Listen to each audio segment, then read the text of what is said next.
আপনাদেরকে ধর্ম নির্বিশেষে বলবো, আপনারা অতি শীঘ্রই আমাদের সাথে যোগাযোগ করবেন এবং 11 তারিখে আপনারা যে সুযোগ সুবিধাটা পেয়েছেন বড় ভাইদের দিকে তাকিয়ে হলো আপনারা সমাবেশে উপস্থিত হবেন। এবং আমরা এবার কঠোর থেকে কঠোরতর আন্দোলনে যাচ্ছি, কারণ উপায় নাই, আমাদের পেটে নাই ভাত।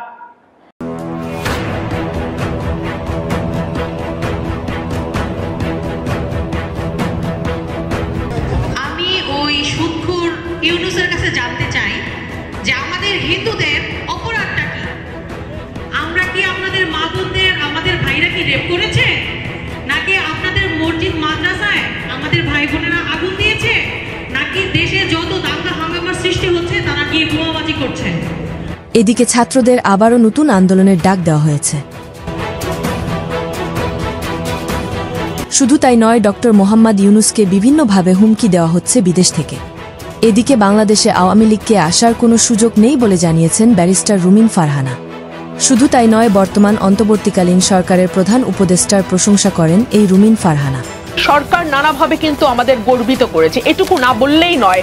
কিন্তু এই সরকার আসবার পরে আমরা ভারতের সঙ্গে চোখে চোখ রেখে কথা বলতে পারছি, প্রণয় ভার্মাকে কল করতে পারছি, আমরা সারা কুককে ডেকে বলতে পারছি যে আপনারা যে রিপোর্ট পেশ করছেন সেটা সত্যের অপলাপ মাত্র, সত্য নয়।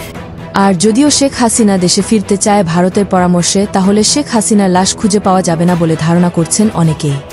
তবে ভারতীয় গণমাধ্যমগুলো বলছে ভিন্ন কথা।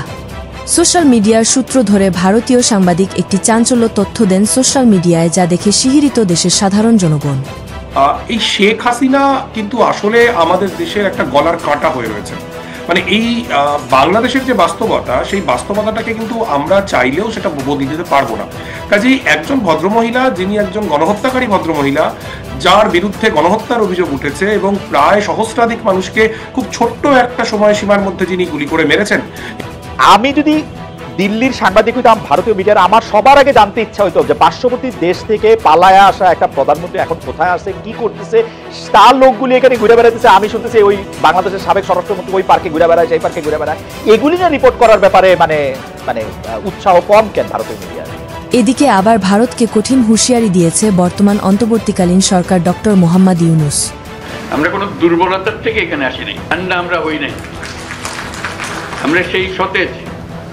যখন আমরা দেখি পুলিশ বলে যে স্যার একটা মারি তো 4টা দাঁড়ায় যায়, এখনো 4টা না 40টা দাঁড়াবে।